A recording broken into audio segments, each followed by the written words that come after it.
exam and you always get confused about potassium, watch this video. So the memory trick for potassium is P. So P stands for potassium. P stands for pumping heart. That means it helps to pump your heart. It helps in myocardial contractibility.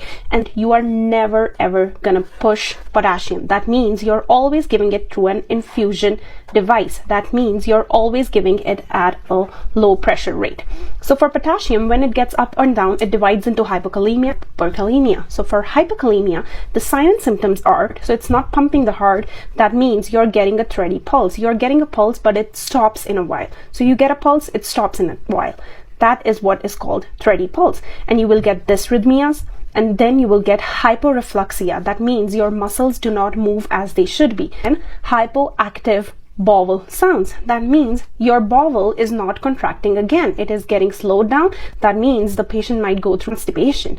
And the value of potassium, the normal value stands 3.5 to 5. And if the potassium falls, it's going to fall down below 3.5. And there is going to be ST depression in the heartbeat. Again, remember this memory trick P. So prominent U wave. No other condition shows you a U wave, but if hypokalemia occurs, there is going to be an appearance of U wave. So interventions are going to be very easy. You will be giving potassium supplements. It can be oral, it can be through IV route, and you are giving KCl through an infusion device again. And there is going to be a regular heart monitor because of the ST depression and because of dysrhythmias.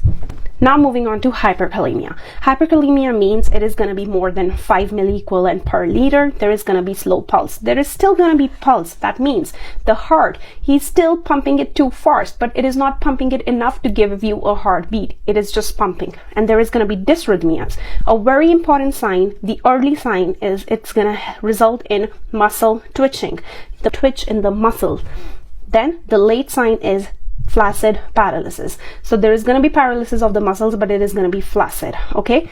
And then for bowel sounds, as hyperkalemia, it's going to result in hyperactive bowel sounds. That means the patient is going to have diarrhea. There is going to be tall peak T waves, and there is going to be prolonged PR wave, again P. The interventions are very easy. We are going to give a potassium restricted diet. He has already a lot of potassium in his body. We do not want to give a lot of potassium again. Then we will give IV calcium gluconate. So calcium gluconate, from the word glue, remember, it glues the heart and does not let it cause dysrhythmia. So then you will give IV 50% dextrose plus regular insulin. The insulin will take sugar and potassium